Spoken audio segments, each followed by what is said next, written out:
So we have studied radicalization in prisons, and our one-liner is, can radicalization in prison be prevented? And our sub-questions are, how does radicalization occur in prison? Which prisoners are most, a word I can't pronounce? Susceptible. Susceptible to radicalization, and how many resources are given in the particular issue. How radicalization occur in prison? Well, many terrorists have been in prison before they committed this crime for violence or burglaries or anything, smaller crimes. And we see a pattern of terrorists being radicalized in prisons because some groups try to reach out to these prisoners and try to convince them that there's a better way of living, and this usually is the Islamic beliefs. It's also, they sort of find people that maybe have a network or connection already to ISIS or gang members that maybe believe that Islam and that belief is the right. And we have a quote, because many young people who join the Salafist scene are uneducated and are poorly informed about their own religion and their religious roots, can also cause radicalization. Yeah. And how prisoners are most susceptible to radicalization. And mostly it's young males that are confused and kind of weak in the point, and outcasts of society, and people who do not know their religion very well. We can sort of connect this with people who do not know their religion and just feel like an outcast of society because of this. And how many resources are given to this particular issue?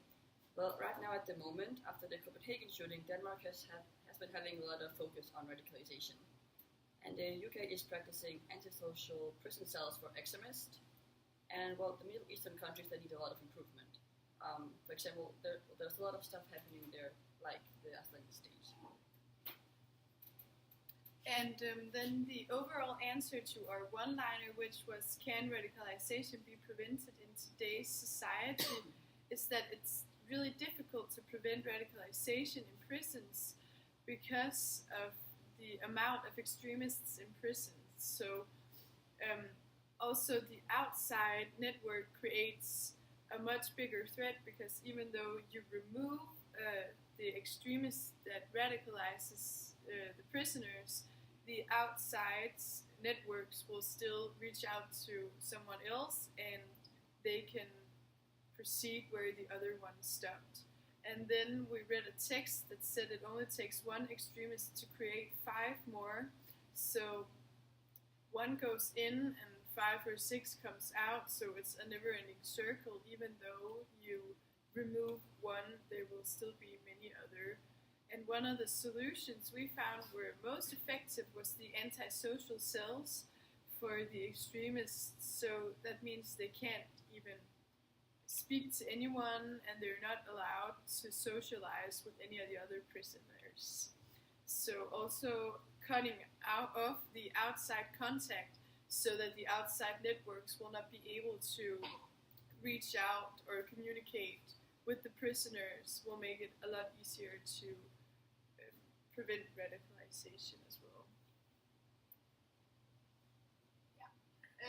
So some of the rhetorical devices that are used in the text that we read, and the text that we read is called Prisons Center of Radicalization, and it's from a German newspaper called Deutsche Welle. And they use a lot of ethos in this particular text because they focused on the statistics and the ways that different centers and institutes are helping these prisoners. And for example, there's a man called Raffaello Puccichi, or something. He's the director of international securities in London, and he is one of the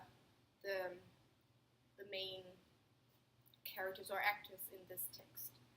It doesn't use a lot of pathos because it's very not cold, but it's sort of focuses on it's very formal. It does a lot of lists and statistics that sort of help the reader sort of get what all of this radicalization is about. The words that are used to describe Islamic State and Islamic beliefs are very negative. And it's in prison, the failed lives, and it's chanceless, and jihads are dangerous people, and the beliefs are dangerous. But there's also a guy called Thomas Munch, who says that you're in prison because you're not accepted in this society, and he sort of focused on that.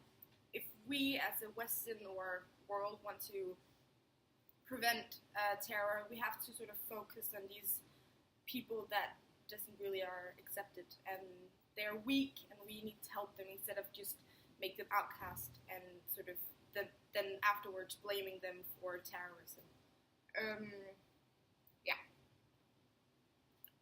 Okay, and the sender is Matthias von Hein, and he's a journalist at Deutsche Welle, and the receiver is just the average human being that wants to maybe find out a bit more about radicalization, because it is quite a difficult topic to read about.